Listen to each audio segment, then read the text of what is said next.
اللہ کے رسول علیہ السلام سے پوچھا گیا کہ یا رسول اللہ صلی اللہ علیہ وآلہ وسلم، اللہ مصیبتیں کس پر ڈالتا ہے؟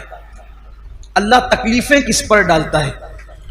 تو میرے آقا علیہ السلام نے فرمایا سب سے بڑی آزمائش اور مصیبت اگر کسی پر آتی ہے تو وہ پہلے انبیاء کرام پر آتی ہے۔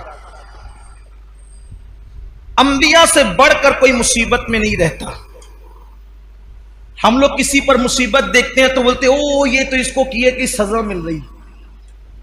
اگر کسی کو کوڑ ہو جائے، کوئی کوڑی ہو جائے، کوڑ، کسی کو جزام ہو جائے، کوئی نابینا ہو جائے، اندھا ہو جائے، تو لوگ اس کے بارے میں مذہبی محفلوں میں بھی ڈسکس کرتے ہیں کہ اس کو اس کے کیے کی سزا مل رہی ہے۔ اللہ سے معافی مانگو، نہ کہا کرو۔ اس کی وجہ یہ ہے اگر وہ مومن ہے اور کوڑی ہو گیا، جزامی ہو گیا، ہے مسلمان، تو اللہ تبارک و تعالیٰ ان لوگوں کو اس وقت جنت میں داخل فرمائے گا۔ ابھی تک لوگ قبروں سے کچھ اٹھے ہوں گے، کچھ اٹھنے والے ہوں گے، اس سے پہلے اللہ ان کو جنت میں داخل فرمائے گا۔ میں ابھی حدیث پڑھوں گا اس پر آپ کے سامنے۔ اس لیے کسی مسلمان کی تکلیف پر کوئی ڈسکس نہ کیا کریں، کسی مسلمان کی مصیبت پر کوئی، کچھ لوگ نابینا ہونے پر بھی کہ کوئی اندھا ہو گیا، اچھا تھا اندھا ہو گیا، اس پر مذاق اڑاتے ہیں۔ مذہبی حلقوں میں باضابطہ اسٹیجوں پر مذاق اڑایا گیا ان بزرگوں کا جن کو آخری عمر میں لمبی عمر ہونے کی وجہ سے یا ضعف ہونے کی وجہ سے آنکھوں کی بینائی چلی گئی تھی، کیا کیا ان کو نام دیے گئے۔ حالانکہ لوگ یہ بھول گئے کہ حبر الامہ، رئیس المفسرین سیدنا عبداللہ ابن عباس رضی اللہ تعالیٰ عنہ بھی آخری عمر میں نابینا ہو گئے تھے۔ لوگ کہتے ہیں اپنے کیے کی سزا بھگت رہے، میں کہتا ہوں ابن عباس نے کیا کیا تھا۔ حضرت جابر ابن عبداللہ انصاری جن کے گھر حضور علیہ السلام کی دعوت مشہور ہے، آخری عمر میں وہ نابینا ہو گئے تھے۔ کئی صحابہ کے نام لیے جا سکتے ہیں جو آخری عمر میں نابینا ہو گئے تھے، لیکن یہاں تو بس علم نہیں ہے، بلکہ اگر کچھ پڑھا، ہم نے کچھ پڑھ بھی لیا ہے تو ہمارے علم پر ہماری جہالت غالب آتی ہے۔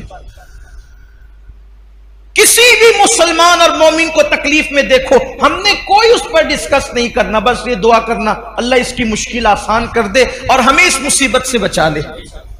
جو لوگ نابینا ہو جائیں اور مسلمان ہے، جو نابینا ہو جائیں مسلمان ہے، یا پیدائشی نابینا ہو یا بعد میں اندھے ہو جائیں بڑھاپے کی وجہ سے یا کسی مرض کی وجہ سے، کسی تکلیف کی وجہ سے، ان کے لیے بشارت یہ ہے کہ اوروں کے لیے اللہ تبارک و تعالی کبھی کبھی تجلی فرمائے گا، یعنی کبھی کبھی پردے اٹھا کر کے ان کو اپنا دیدار کرائے گا۔ لیکن جو نابینا ہو گئے تھے، اللہ فرمائے گا میں نے تم سے آنکھیں چھین لی تھی اور تم نے اس پہ صبر کیا تھا، اب جب تک تم چاہتے رہو گے میں تمہیں دیدار عطا کرتا رہوں گا۔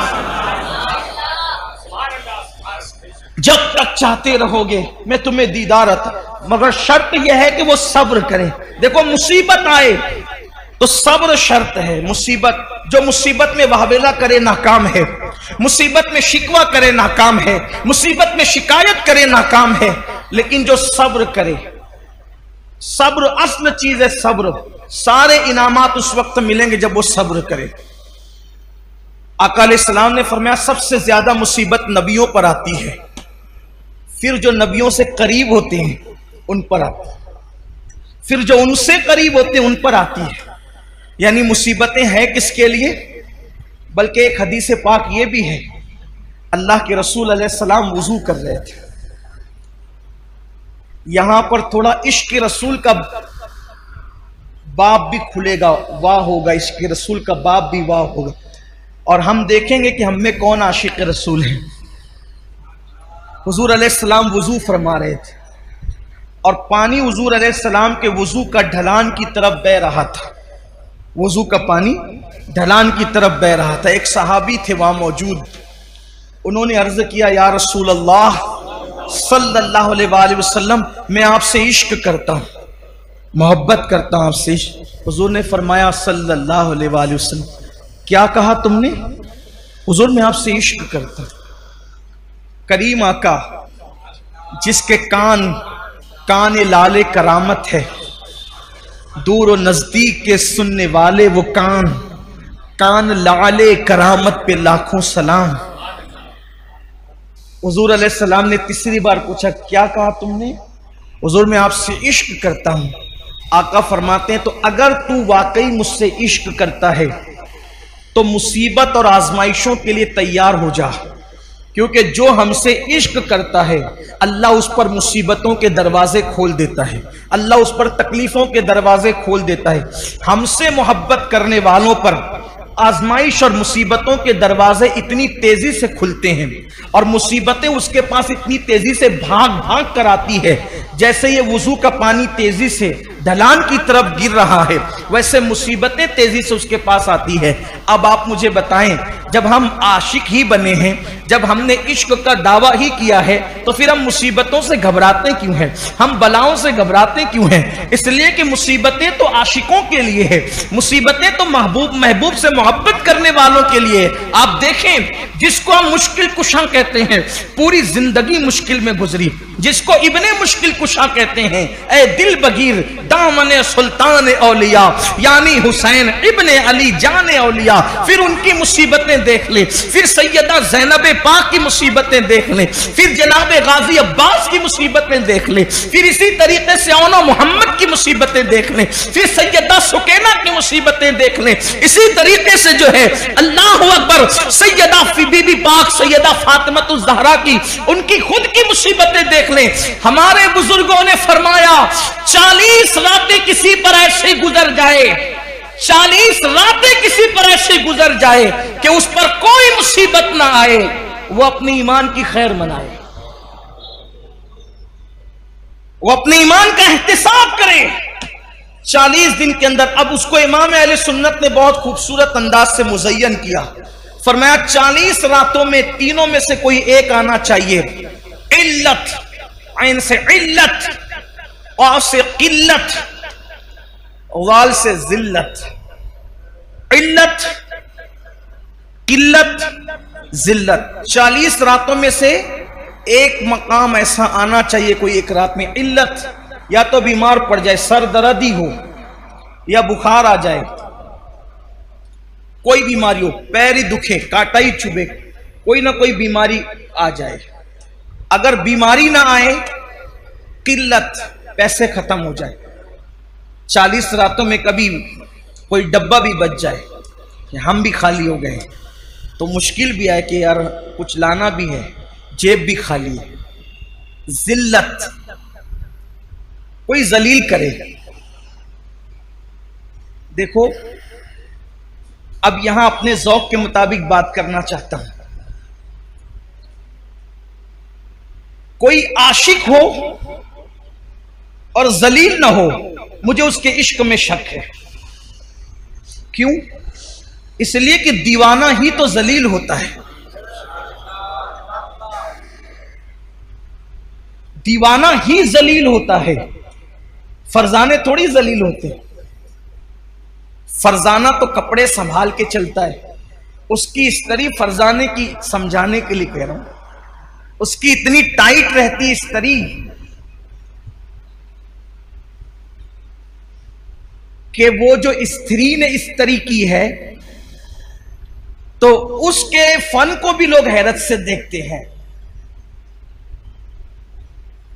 وہ بیٹھتا اتنے ادب کے ساتھ ہے کہ اس کی ادائیں قابل تعریف ہوتی ہے، فرزانہ کھاتا اتنے نزاکت کے ساتھ ہے کہ اس کا کھانے پر بھی ڈسکس ہوتی ہے کہ کیا ادب کا انداز ہے، لیکن ذلیل کس نے ہونا ہے؟ دیوانے نے۔ اس کے تو بال ایسے، اس کا تو لباس ایسا، اس کا تو گفتگو کا سمجھانے کے لیے کر دیوانہ، یہ دنیا کا دیوانہ ہے جو ذلیل ہوتا ہے۔ ارے جو دنیا کی محبت میں دیوانہ ہوا جب وہ ذلیل ہوتا ہے تو جو سب سے بڑے محبوب اعظم، محبوب رب اکبر، سارے انبیاء کے خداؤں کا، سارے انبیاء کا خدا، معاف کیجئے خداؤں، سارے انبیاء کا خدا، سارے نبیوں کا خدا، سارے رسولوں کا خدا جس سے پیار کرے وہ محمد الرسول اللہ۔ اب کوئی ان سے پیار کرے، کوئی ان سے عشق کرے، تو پھر آپ مجھے بتائیں وہ ذلیل نہ ہو، وہ رسوا نہ ہو، تو پھر وہ عاشق کیسا، پھر وہ محب کیسا؟ اسے تو ذلیل ہونا ہی ہے۔ تو علت بیمار پڑنا 40 راتوں میں، قلت پیسے کی کوئی تنگی آ جائے، ذلت، تینوں میں سے کوئی ایک چیز آ جائے، اور اگر تینوں آ جائے تو سونے پر سہاگا ہے۔ میں یہاں پہنچ کر تو یہ ضرور کہتا ہوں کہ 40 راتیں نہیں بلکہ شکر کے طور پہ کہتا ہوں کہ 10 سے 11ویں رات نہیں آتی، 2 چیزوں سے تو سابقہ پڑتا ہی رہتا ہے۔ علت بھی ہو جاتی ہے، علت بھی ہو جاتی ہے، اور عالمی پیمانے پر فیس بک اور یوٹیوب پر اور واٹس ایپ پر کچھ ذلت بھی ہو جاتی ہے۔ تو دل کو اطمینان ہوتا ہے کہ ابھی ایمان کا طوطا اڑا نہیں ہے، ابھی ایمان کا طوطا اڑا نہیں ہے۔ اور رہی بات ذلت کی، تو حضور تاج الشریعہ نے بہت اچھا شعر کہا تھا، اگر محبوب کے لیے ذلیل ہونا پڑے تو پھر یہ ذلت نہیں ہے بلکہ یہ بھی عزت ہے۔ وہ کہتے ہیں تیری خاطر ذلیل ہونا ہے میری عزت۔ میں اس کو جوڑ کر کے اس لیے پڑھ رہا ہوں تاکہ اس کا مفہوم سمجھ میں ہے۔ تیری خاطر ذلیل ہونا ہے میری عزت، تیری خاطر ذلیل ہونا ہے کیا ہے؟ آپ کے لیے ذلیل ہونا میرے لیے کیا ہے؟ عزت ہے۔ تیری خاطر ذلیل ہونا ہے میری عزت، میرے وقار سلام۔ تیری خاطر ذلیل ہونا ہے میری عزت، میرے وقار سلام۔ تو حضور کے لیے ذلیل ہونا کوئی ذلت نہیں ہے بلکہ یہ تو بڑی عزت ہے۔ تو 40 دن کے اندر ایسی مشکل آنی چاہیے۔ پھر بیماریوں کا باب الگ ہے، تو یاد رکھیے کہ مصیبتیں آنی چاہیے لیکن مانگے نہیں، اور آئے تو اس پر صبر کرے۔